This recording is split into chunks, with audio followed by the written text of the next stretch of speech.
Monsieur Laclos. Can I help you, madame? The representatives of the people are asking for your help, monsieur. Who exactly are you talking about? The patriots and representatives of the Third Estate who escaped the massacre. I need names, madame. Monsieur de Robespierre, Monsieur Lavoisier, the Marquis de Lafayette. All these men have declared themselves enemies of the cause to which we have sworn allegiance to. Is there any cause more important than saving the nation? No, of course not. And what do these so-called defenders of the people want from me? They believe they have found a way to neutralize the royal automats for good. And to do it, they beg you to give them one of the explosive cannonballs you invented. Ma foi, if there is a way to stop these death machines, then I have a duty to assist them. But you must understand that I shall remain on my guard. When doing deals with the enemy, you must take precautions for when the game ends. If that's how you feel, then by all means take steps to ensure your safety. Let me think. Where are the representatives? At the Couvent des Cordeliers. Very well. Here's what we're going to do. I will go to the convent immediately and try to negotiate a truce. As for you, here is the key to a trunk in the next room. It contains a prototype of my cannonball, as well as the patents and pages that explain how to manufacture it. Bring all of this to me at the convent. However, do not give me anything unless I specifically request it. Is that clear? Perfectly clear, monsieur. I will follow your instructions.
Not even the commanding officer was spared. Lafayette didn't hand over his army to the king. This must certainly be Colonel Armand. I should keep looking around Place Dauphine. Yellow cartridges. A conspirator's secret sign. There was most certainly a conspiracy. There's no doubt about that. But those involved shared the same fate as the rest of them. I should keep looking around Place Dauphine. A headquarters at the Pont au Change. By all appearances, it's not official. Most likely an underground hiding place that can be entered from the riverbank. I'll try to track down Capitaine Lefebvre. If he and his men withdrew to the Société des Amis des Noirs, he must have gone towards the Châtelet. It would have been a desperate move for certain. I doubt any of them survived the retreat.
Mais enfin, you saw the Pont Neuf collapse into the Seine just as well as I did.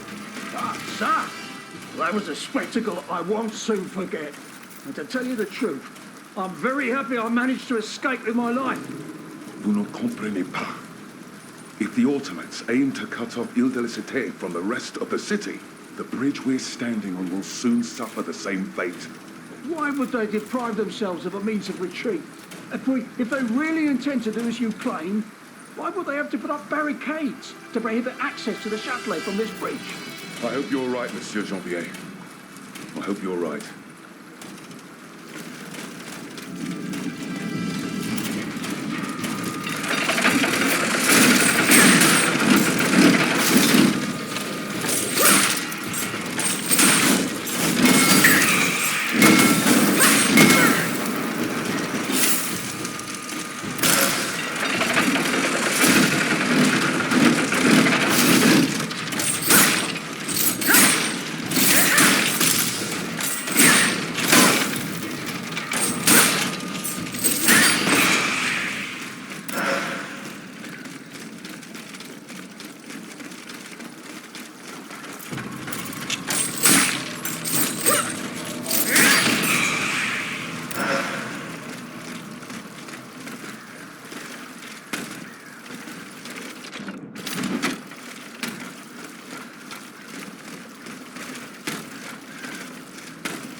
This gate has a lock that requires some combination of 4 letters.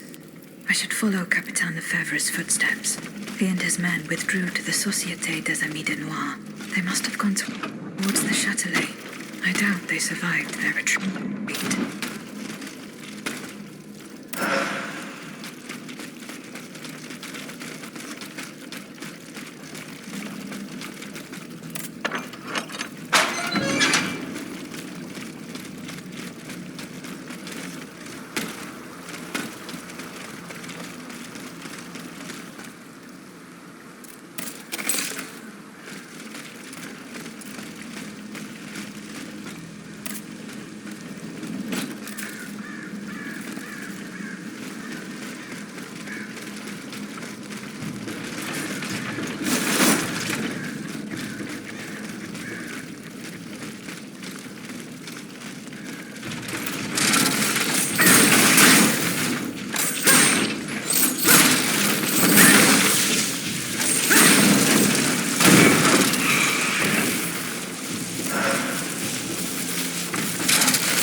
The poor souls. They died just steps from their goal.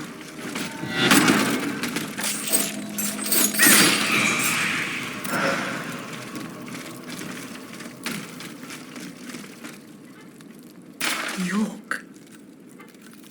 What does that mean?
This place must be studied carefully.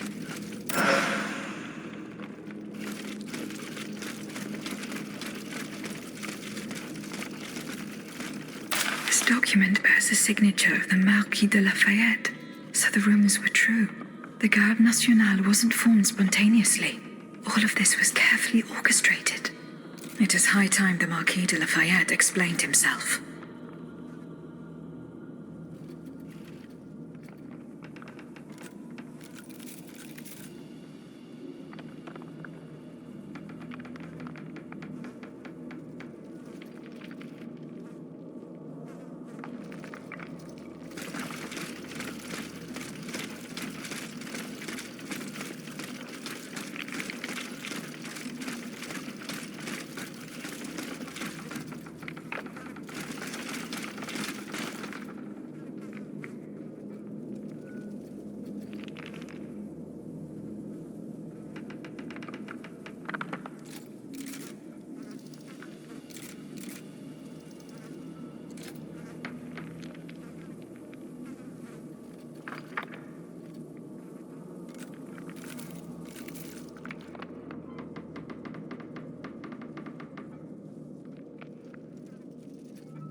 Madame, these gentlemen and I have come to an agreement. That is good news. We will resolve our differences when the time comes. The matter is settled. You can count on it, Laclos. But now it is clear that we are fighting the same adversary. Adversary? You are rather indulgent, Monsieur le Marquis.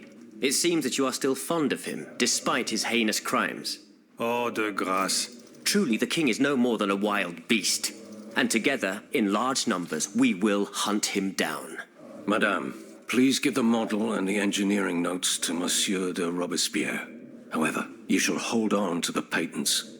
No one knows what the future may hold. Let there be peace between you gentlemen, for there is still much work to be done. We believe we now have a way to destroy the lanterns. Without them, the machines will no longer be able to carry out their sinister task. But it is still just a strategy, which needs to be tested. And even a conclusive experiment will not guarantee our success. Where will we find a working cannon? How will we get more vitriol? How will we make more cannonballs? Please, I ask each of you to set to work without delay. Pour la nation, messieurs. Pour la nation. Pour la nation! Pour la nation.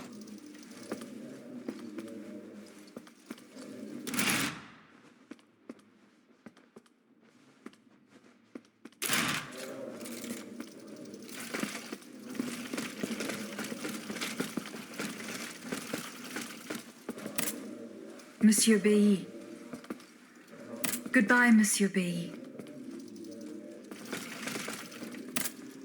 Monsieur Lavoisier. What can I do for you, Aegis?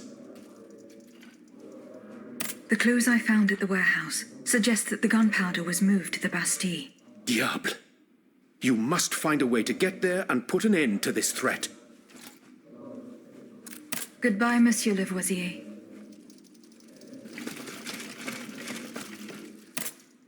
Have you found Monsieur Marat? Yes, you were right. He is hiding in the quarries of Montmartre. Did he show you the way to the Bastille? No, but he told me about the tunnels that will take me to the Temple. From there, I can fight my way to the Bastille. The man is trustworthy, as long as he does not count you among his enemies. You should leave us, and take up his advice immediately. Were you present when the Estates General was dissolved? Oui, madame. I had a front row seat. I witnessed what it cost to defy them. We laid bare before the king the abject misery, so he had the people's representatives. At least we only had to contend with so positively angelic. Goodbye, Monsieur de Rob.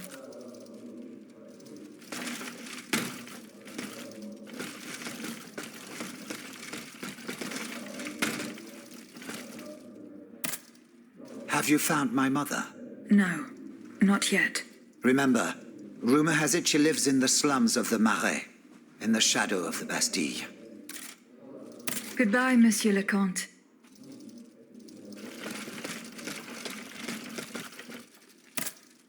Monsieur Raymond. Go on, Aegis.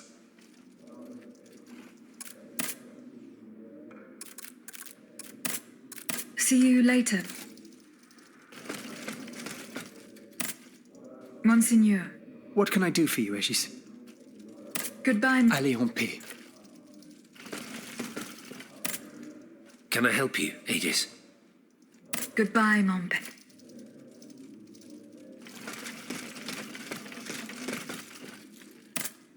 Monsieur le Marquis. I'm listening, Aegis. I spoke with Monsieur Marat and Monsieur Laclos. Ah, the scoundrels. Did you force them to confess? Do you know what they did with the children? They admitted to organizing the ambush at Gros Caillou. Cursed recreants. Cowardly corrupters of innocence. Where are they holding their prisoners? They must be rescued immediately.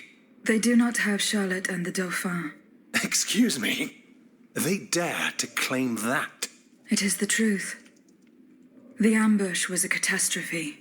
The king had gotten wind of your plans. Automats from Versailles slaughtered the kidnappers and seized the children. By now, the children will have been reunited with their father. There is little doubt about that. Mon Dieu. Then it is from the clutches of that tyrant in his own palace that they must be saved. I fear that such an undertaking is doomed to failure, although there is no question of giving up.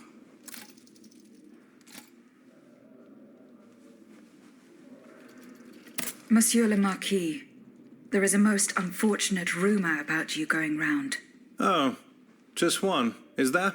You are accused of having delivered the troops who had gathered in the Place Dauphine over to the king. Calumny. This is nothing less than vile slander. Save your breath, General. The rumor is true. I can prove it. There's no point in trying to defend yourself.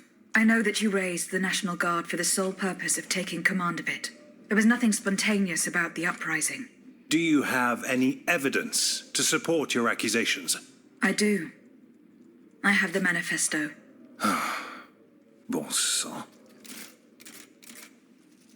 Why resort to this manipulation? You must understand. What I have done, I did for the good of the kingdom. I wanted to stop this massacre while protecting the Queen and the Dauphin. In the name of the people, Aegis. But an actual uprising of the people would have inevitably led to disaster. Only professional soldiers could organize and lead the resistance. Who were your accomplices? My brothers in arms, the brave men of the Régiment de Saintonge, veterans of the American War, men who at the Battle of Yorktown brought an empire to its knees. Alas, we gravely underestimated the enemy's forces. We thought we would face an infantry supported by a handful of machines, but an entire army of automats. It was unthinkable. Some accuse you of harboring a lust for power.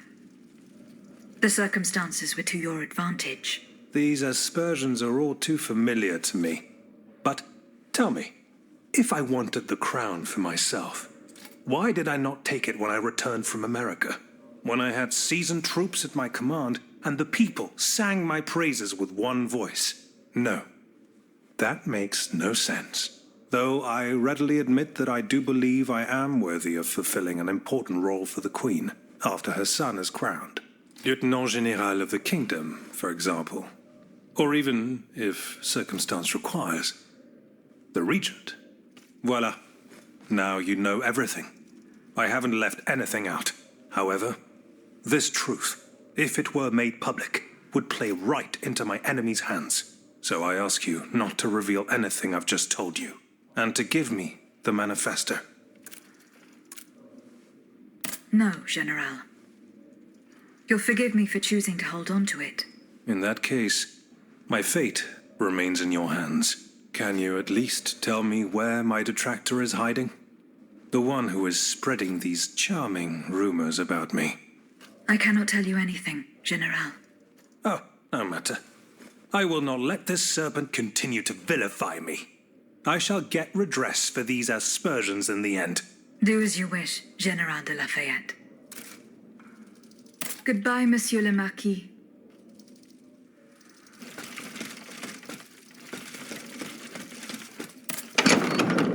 Monsieur Marat. Madame? I'm surprised to find you here. Did you follow me? Didn't you know? The Duke's allies are always impeccably informed. Some even say that we have eyes and ears everywhere. What do you want from me? To tell you the truth, I can't wait to hear what you've discovered about the matter at hand. And I was afraid you might leave me in the lurch. You can never be too cautious these days. That's why I decided it would be better for me to come to you. You were right. Lafayette was behind this purportedly popular uprising. Aha! I've got him at last. But he had no intention of handing his men over to the king. His goal was to raise an army and command the troops himself. It doesn't matter. These troops would have allowed him to crush the Patriots and set himself up as a dictator. He lied to the people. He lied to the Assemblée Nationale. His time has come. All I need is for you to give me the proof of his treason.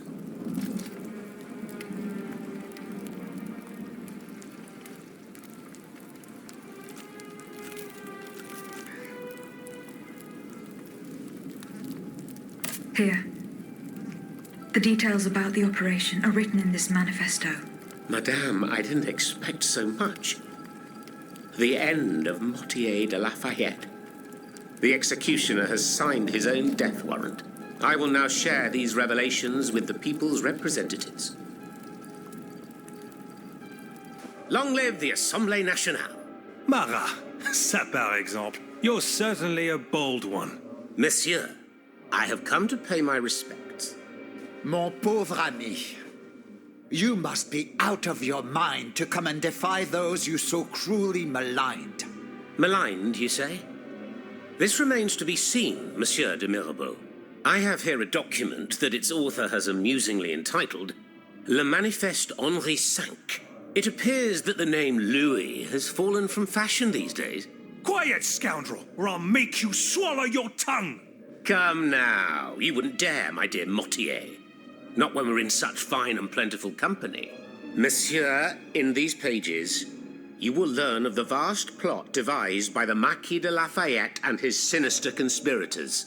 You will discover how our national hero orchestrated the so-called popular uprising that gave rise to the National Guard.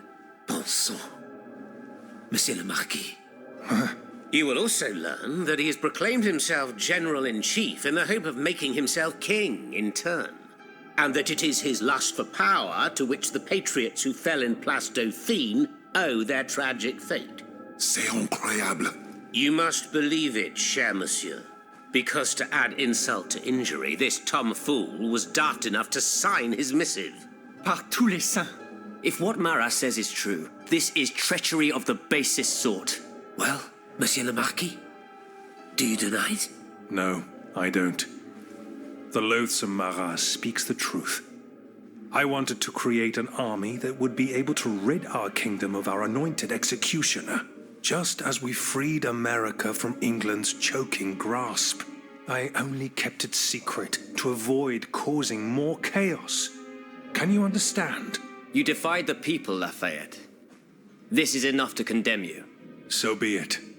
You won't hear from me anymore. I leave the fate of the nation in the hands of the speechifiers and demagogues. I encourage you to say your prayers, gentlemen, for our end is near. As for you, rat, go back to the cesspit from whence you came. You should never have come out. I will gladly follow that order, Général. Such is my pleasure that it will be your last.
Have you found my mother?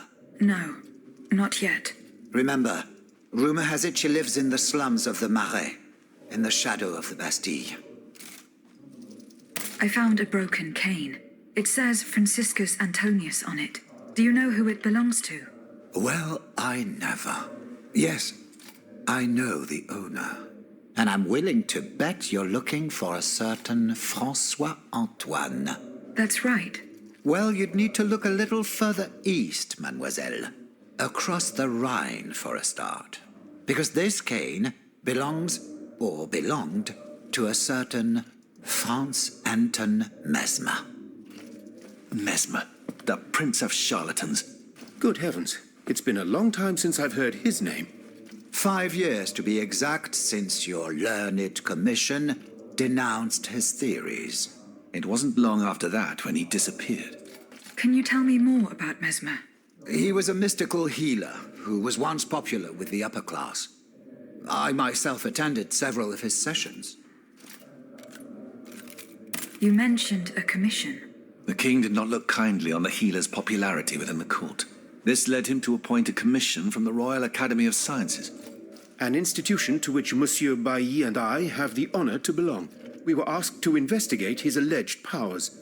The experiments that we performed allowed us to determine that Monsieur Mesmer's activities were pure charlatanism, a conclusion that destroyed his successful career the moment it was published. But there was something, Sylvain. A tiny flow of energy that my devices were able to measure. My dear colleague, must I remind you again that we were never able to reproduce your observations? It was obviously a momentary failure of your equipment. Perhaps. I'd like to be sure of it. When and how did Monsieur Mesmer disappear? The denunciation of his techniques was the start of a long descent into hell for Monsieur Mesmer. He was abandoned by his clients and resumed his research in virtual secrecy. I think he was hoping to perfect his so-called science and restore his reputation with the Academy. A hope that led him to associate himself with that dastardly Cagliostro. God only knows what experiments they may have carried out. In any case, their collaboration did not last long. Monsieur Mesmer left the kingdom overnight to return to his mother country. Why did he leave so quickly? That is a mystery. But those who saw him that morning say it was as if he had the devil at his heels. This is true. He left in such a hurry that he abandoned everything he owned. Furniture, belongings, and scientific equipment. And it seems that Cagliostro has inherited this treasure. Is that so? Well, if what you say is true, that broken cane must have passed into the Count's hands. Yes, it's likely. This adventurer from who knows where is quite the mysterious character. And he has been very busy recently. I've been able to observe him from my apartments, making frequent visits to Rue Saint-Honoré, on the Tuileries side. I wonder what he was doing there. What were Monsieur Mesmer's theories? He is a proponent of a theory called animal magnetism. He claimed to be able to channel a purported universal healing fluid by passing his hands over patients and using magnets. He also cobbled together a whole array of mad devices, each stranger than the last. Unfortunately, despite all his attempts, I don't know that he ever cured anyone. What happened during Monsieur Mesmer's treatment sessions? Oh, they were quite a spectacle to behold. Imagine well-born ladies afflicted with perfectly imaginary illnesses. A dimly lit room where incense has been burned to intoxicate the soul and cloud your vision.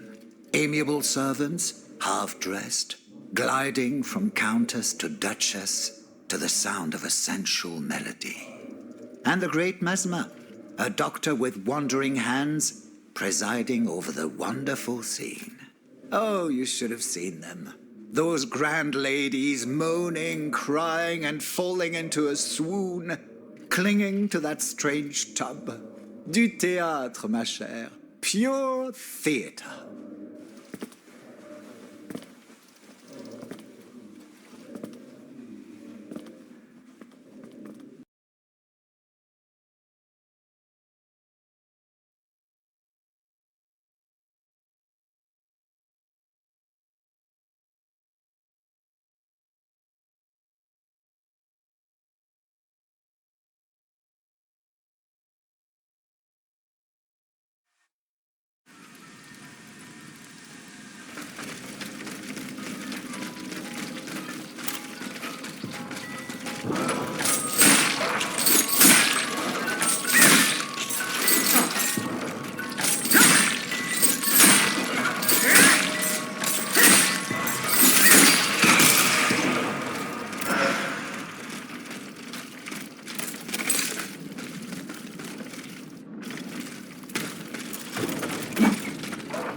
If I take one more step, there will be no turning back.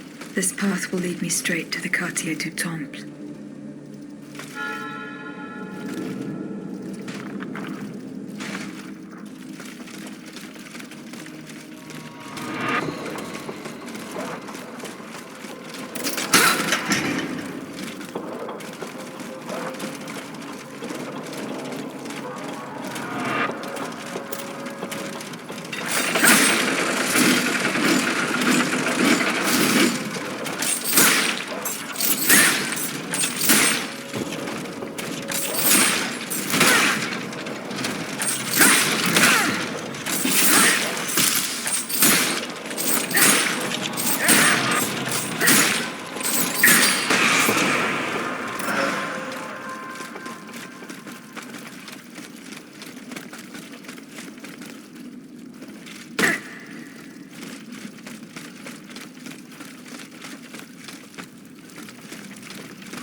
There's no turning back.